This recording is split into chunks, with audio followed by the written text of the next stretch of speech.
Aujourd'hui les amis, à travers cette vidéo, je vous propose l'essai complet et détaillé du GTI 170 que vous voyez juste derrière moi. Bien évidemment, c'est celui que j'ai acheté il y a quelques semaines. J'ai eu le temps de prendre mon pied, de l'essayer, de le comparer avec les jets que j'avais pu louer auparavant et du coup de me faire un avis bien propre sur ce jet. Je l'ai payé de la poche, donc il n'y a aucun placement de produit. Si vous voulez un avis et une opinion détaillée complet, si vous êtes sur la bonne vidéo, aujourd'hui on va faire ensemble le tour extérieur d'abord du jet. On va ensuite comparer un peu ses caractéristiques techniques et puis on va bien sûr aller l'essayer en mer pour voir son comportement et le comparer à la concurrence, histoire de se faire une bonne idée de cette machine. Allez, c'est parti!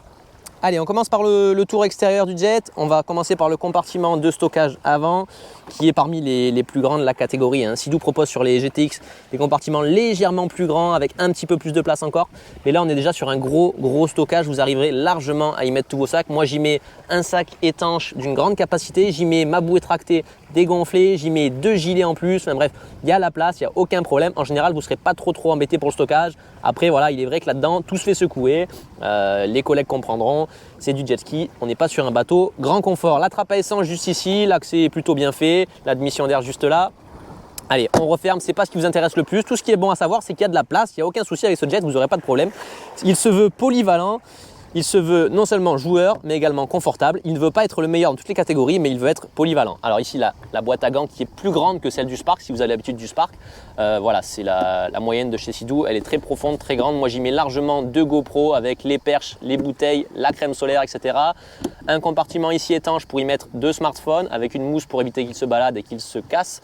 Il y a 2 clips ici à remettre pour que ça soit étanche. Et puis voilà, le tour est joué. Ici, une fermeture à faire attention. J'ai beaucoup de gens qui se plaignent qu'elles partent en mer en fait si le jet se retourne. Donc je ne sais pas si les clips ici doivent casser avec le temps. À surveiller et à faire attention. La selle que je trouve magnifique de chez Sea-Doo. Attention ici à ne pas l'abîmer. Elle est connue pour être assez fragile. Si vous la frottez trop régulièrement ici, alors si vous la mettez mal en fait, elle va commencer à s'abîmer et à se percer. Allez, on passe un peu à la planche arrière. Bon, c'est du classique de ces Sea-Doo avec le Linky si jamais vous voulez acheter les accessoires en option, du moins si vous avez les moyens, puisqu'une fois qu'on a acheté le jet, eh bien, en général il ne nous reste pas grand chose. Voilà, à l'arrière, l'échelle d'embarquement qui est bien sûr de série sur ce modèle, sur le SE. Surveillez bien s'il est de série sur le modèle que vous allez prendre avec les GTI 130, GTI 170, mais pas SE. Enfin bref, il y a eu beaucoup de variantes sur les GTI. Surveillez bien que cette échelle soit disponible parce que c'est vrai que sans ça, je sais pas, c'est un peu compliqué de remonter à l'arrière du jet ski en fait. Hop, 2 rétroviseurs pour surveiller vos angles morts. Je vous avoue que je m'en suis jamais servi, moi sur l'eau perso, je tourne la tête. Ici, l'affichage digital qui n'est pas en couleur sur les derniers modèles de GTX, etc. et de RTX, RPX, etc. Enfin, les noms sont très barbares chez Sea-Doo. C'est disponible en couleur, mais sur celui-ci, pardon, ça ne l'est pas. Ici, vous avez le trim ou le VTS, appelez ça comme vous voulez sur la droite. À gauche, le réservoir de carburant, la vitesse que vous pouvez mettre en km/h, en miles, l'heure. Vous pouvez mettre aussi les heures d'utilisation. Enfin bref, il y a plein d'options, plein de personnalisations disponibles. Vous avez également sur ce modèle qui est donc le GTI SE, c'est le plus optionné en version GTI qui existe. Vous avez le régulateur en mode lent, c'est-à-dire jusqu'à 9 km/h, vous pouvez mettre un régulateur pour ne pas avoir à tenir la gâchette. Ensuite, si vous continuez à appuyer et que vous êtes au-dessus de 9 km/h, vous aurez un limitateur de vitesse. Pour ce faire, donc, vous accélérez, vous appuyez sur ce bouton, on maintient la gâchette enfoncée toujours à fond. Et ici, avec les boutons, on peut choisir de régler la vitesse du limitateur de vitesse que l'on veut avoir. Donc ici les réglages du VTS pour lever ou descendre le nez du jet, c'est très agréable selon le clapot. On peut éviter d'avoir beaucoup d'éclaboussures. Un bouton pour les modes économique, normal ou sport. Il faut rester appuyé et pas juste appuyer une fois pour activer les modes, vous le verrez. Et puis l'IDF pour refouler les algues de la turbine. Je vous avoue que je m'en suis jamais encore servi et j'espère ne jamais avoir besoin de m'en servir. De toute façon, je suis pas très fan du système. Pour la clé, on est sur du classique de chez Sea-Doo, la sorte de pieuvre que vous venez enfoncé au bout. Ceci que vous accrochez au gilet, bien sûr c'est flottant, il n'y a pas de problème, vous ne le perdrez pas en mer. En tout cas j'espère pas pour vous parce qu'il n'y en a qu'un seul, la machine n'est pas livrée avec 2 clés et j'imagine que si vous voulez en faire programmer une deuxième, ça doit coûter un braquage, un peu comme pour les voitures. Sur ce modèle ou sur celui que vous aurez peut-être si vous avez choisi l'option, le Sound Size System de chez Sea-Doo, je ne sais pas exactement l'appellation que ça a, des bons gros haut-parleurs qui font la taille d'une main avec un tweeter pour les aigus, donc ça c'est très bien pour avoir une bonne qualité sonore. Et derrière on a un woofer qui se charge des médiums et des graves si vous êtes un peu connaisseur en audio. Ici c'est très simple, le système d'appareillage, vous avez un bouton au milieu, une longue pression pour l'allumer, une longue pression pour l'arrêter, une pression courte pour mettre sur pause, etc. et pour redémarrer. Sur les côtés, vous avez droite et gauche pour changer de musique évidemment, et plus et moins pour monter ou descendre le volume sans avoir à toucher à votre téléphone. Ici, on a une profondeur incroyable. Si vous venez d'un Yamaha, il y a une profondeur incroyable sur le côté. Donc vos pieds sont énormément protégés des projections comparé à beaucoup de jets que j'ai pu essayer, des EX, des VX, enfin, tous les jets qu'on a l'habitude d'avoir en location. Sur un Sea-Doo, en tout cas sur le GTI, vous êtes vraiment protégé. Entre le VTS qui vous permet de lever le nez du jet quand il y a des vagues et les grosses protections là et la profondeur sur vos pieds, c'est vachement bien. Franchement, le confort est vraiment optimal sur cette machine. Je ne m'attendais pas à un jet aussi confortable pour un jet soi-disant polyvalent. Il y a la gamme GTX pourtant qui est connue chez Sea-Doo d'avoir une coque encore plus confortable, etc. et plein d'accessoires pour être beaucoup plus confortable. Mais croyez-moi déjà que si vous essayez ce jet, il est très confortable. Comparé à un VX et un EX, il est nettement au-dessus. Surtout en termes de projection d'eau, si le clapot évidemment est raisonnable, vous aurez nettement moins de projection d'eau que sur des machines de chez Yamaha que j'ai pu tester. Bon, le rendu va être difficile en vidéo, c'est toujours compliqué de faire ressentir à l'auditoire en fait la qualité audio d'une machine. Tout ce que je peux vous dire en fait, c'est que à puissance maximale, vous entendez presque la musique quand vous êtes à fond. Allez, si vous êtes un petit peu moins qu'à fond, vous l'entendez, il n'y a pas de souci. Après, si on est à fond, qu'on a le vent dans les oreilles, c'est vrai que bon, ça devient un bruit de fond qui se mélange avec le son du moteur. Mais voilà, je vais vous mettre ça quand même ici. Normalement, vous ne devrez plus entendre le son de ma voix tellement le son est puissant. Il y a des putains de basses, c'est super, la qualité est top. Voilà, je me permets de monter le son.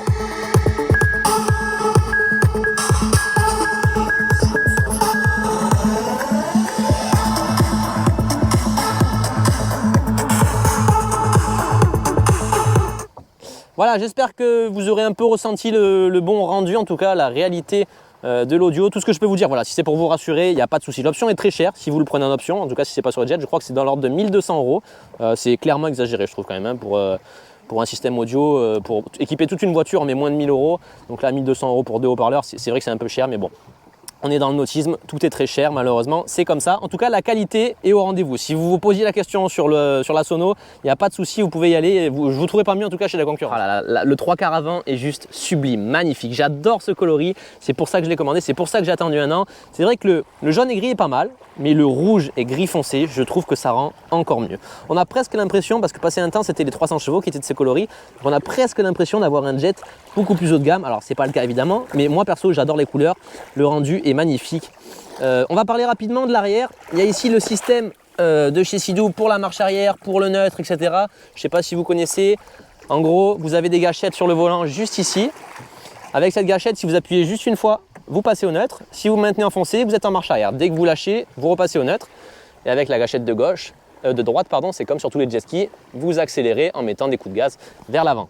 Allez, en termes de tenue en mer, on va en parler rapidement, brièvement. Je vais vous donner mon ressenti maintenant qu'on est devant le jet, mais évidemment, vous allez pouvoir le voir, que ça se confirme dans les clips juste après où on va aller essayer.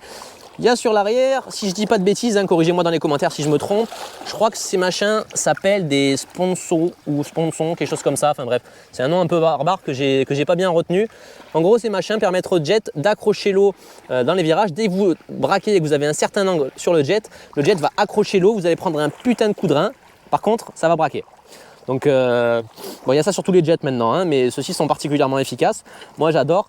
Et le combo avec la coque du GTI, qui n'est pas la même que sur les GTX, RTX évidemment, puisque celle-ci est en plastique, cette coque est beaucoup appelée dans le milieu une savonnette. En fait, si vous voulez, ça glisse comme jamais. Donc, ces machins accrochent l'eau derrière, la coque glisse, et du coup, vous faites des virages super serrés, sans trop le vouloir parfois, et vous prenez des bons coups de rein. Et ça, c'est vachement fun. C'est peut-être pas les choses les plus efficaces si vous cherchez à faire du slalom entre bouées. Peut-être que des bons jets de course avec de compétition, etc., avec des meilleurs trucs à l'arrière et surtout une coque beaucoup plus agile, vous mettront à l'amende. Mais putain, qu'est-ce que c'est fun sur ce jet. C'est super fun. Moi, j'adore ça. Le côté savonnette, ça glisse dans tous les sens. C'est un régal. Allez, on va faire un dernier plan ensemble. Ensuite, on va aller l'essayer. Je vous arrête le supplice, promis. Je voulais parler de la coque avec vous, que vous n'ayez pas de mauvaise surprise. C'est du plastique recyclé, mais c'est du plastique. C'est voilà, c'est le gros point noir, je trouve, de ce jet. Pour un jet à plus de 16 000 €, je trouve ça vraiment dommage quand même, parce qu'on n'est pas sur du bas de gamme, on n'est pas sur du premier prix. On est sur un jet assez cher, avec un moteur assez puissant quand même, 170 chevaux. On n'est pas sur des petits Spark de 90 chevaux. Et je trouve ça dommage de mettre une coque en plastique qui, au final, nous empêche bon nombre d'usages des jet skis. Par exemple, Vous pouvez pas bitcher alors que la plupart des gens le font, parce que sinon votre coque elle va s'abîmer, elle va se rayer et avec le temps ça va percer, vous allez couler. Je ne sais pas si ça se répare de la même manière que les coques traditionnelles classiques. En attendant, tout ce qui était bien avec les coques avant, c'était que vous pouvez bitcher, ça se rayait un peu, mais à la fin de l'année, vous l'emmenez au concessionnaire et il vous le réparait. Avec ces coques là, je ne sais pas si c'est possible. En tout cas, elles ont une réputation pour être beaucoup plus fragiles. Si vous prenez un bout de bois, un bout de fer ou tout ce que vous voulez, elles ont réputation de percer très rapidement et d'avoir le jet qui coule au fond de l'eau, donc à faire attention. Bon, je viens de démarrer, je m'éloigne tranquillement du bord. On va passer en mode sport de suite, c'est pas la peine de vous faire patienter. De toute façon, on veut voir ce qu'il a dans le ventre, on n'est pas là pour se promener. Je laisse le trim au milieu. Alors je vous avoue que l'influence du trim, je sais que si on lève le nez, ça nous protège légèrement du clapot. Je sais que si on baisse le nez, le jet est censé avoir une meilleure accroche. Mais bon, quand on baisse le nez, c'est vraiment minime. Donc je sais pas si ça y joue beaucoup. En tout cas, moi à mon niveau, je le ressens pas. C'est pour ça qu'en général, je laisse le trim au milieu. Et quand je cherche un petit peu plus de confort pour rentrer, je lève le nez. Et voilà, grosso modo, c'est à quoi se résume l'utilisation du trim pour moi. Allez, c'est parti. Vous êtes prêts? On va tester l'accélération ensemble. Je me mets derrière comme ça.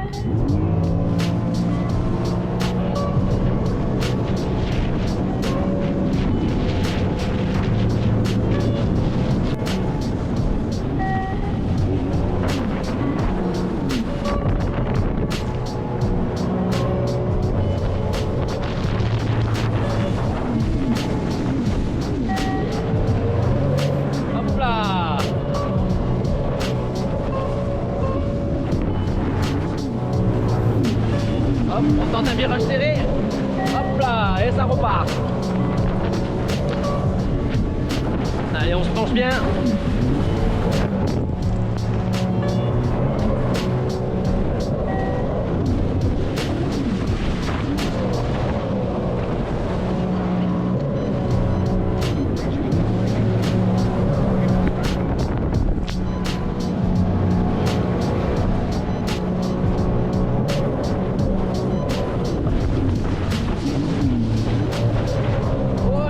Il a fallu s'accrocher, hein.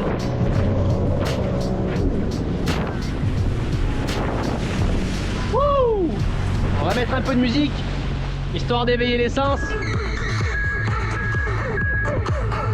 On est de suite dans l'ambiance, allez c'est parti!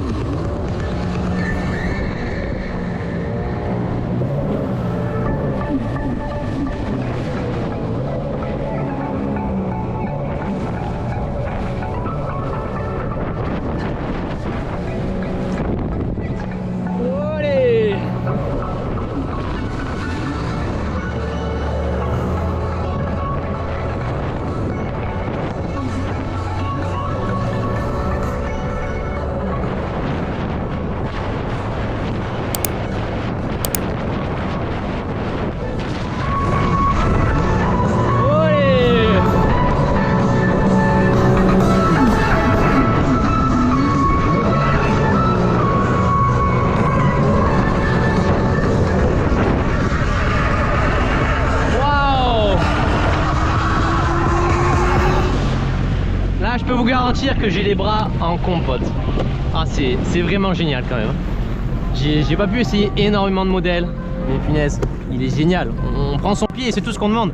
C'est peut-être pas le meilleur en randonnée, c'est peut-être pas le meilleur en vitesse de pointe, c'est peut-être pas non plus le meilleur en course, mais il est quand même bon en tout. Et du coup, ça en fait un jet génial. C'est ce qu'on recherche si on a un enfant, deux enfants, et que de temps en temps on veut faire un petit tour avec. On va évidemment faire de la randonnée. Surtout si on souhaite se poser, voilà, manger sur le bord, profiter avec des amis, partager avec des copains. C'est la machine qui peut faire l'affaire. Évidemment, si vous savez exactement ce que vous voulez et que vous ne cherchez pas quelque chose de polyvalent, si vous cherchez un modèle spécifique à la randonnée, vous embêtez pas avec ça, partez directement dans un modèle de randonnée évidemment. Si vous cherchez un modèle pour la course, partez sur un modèle pour la course. Et si vous ne savez pas où vous allez, franchement que vous tâtez comme moi, que vous voulez tester 1 an, 2 ans avant d'acheter un modèle plus spécifique, vous pouvez partir là-dessus, croyez-moi, vous ne serez pas déçus. Allez, on va se faire une ligne droite ensemble pour voir ce qu'il a dans le ventre. Ça vous intéresse? Je sais qu'il y a beaucoup de gens qui aiment voir la vitesse max sur les jet skis. Bon, les conditions ne sont pas parfaites. Il y a un petit peu de clapot, il n'y a pas de vent, mais voilà, on aura du mal à prendre une vitesse maximale puisque le jet saute un petit peu. Du coup, la turbine ne crache pas et n'aspire pas autant d'eau qu'elle le pourrait. On va aller dans le sens du courant histoire d'avoir les meilleures conditions. Mais croyez-moi, on n'atteindra pas, je pense, les 94 km/h. Allez, c'est parti. Dans 3, 2, 1, go!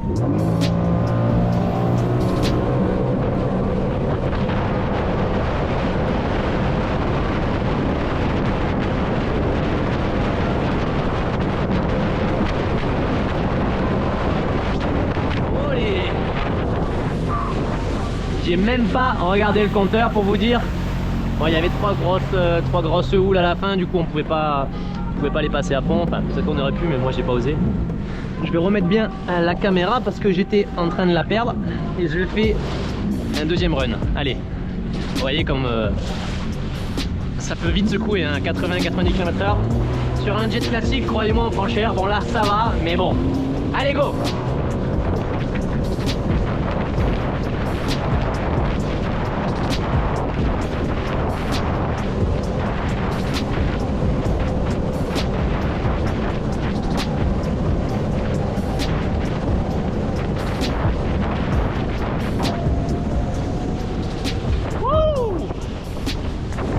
Bon, je crois qu'on a pris 90 km/h, en tout cas j'ai pas vu plus.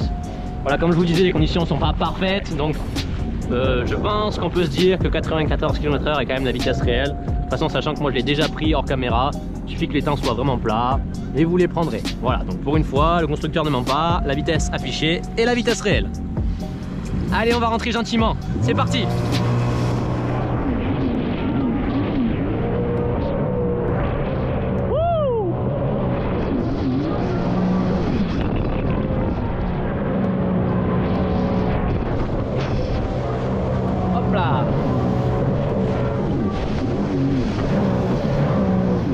Un peu de musique? Allez, y a pas de problème.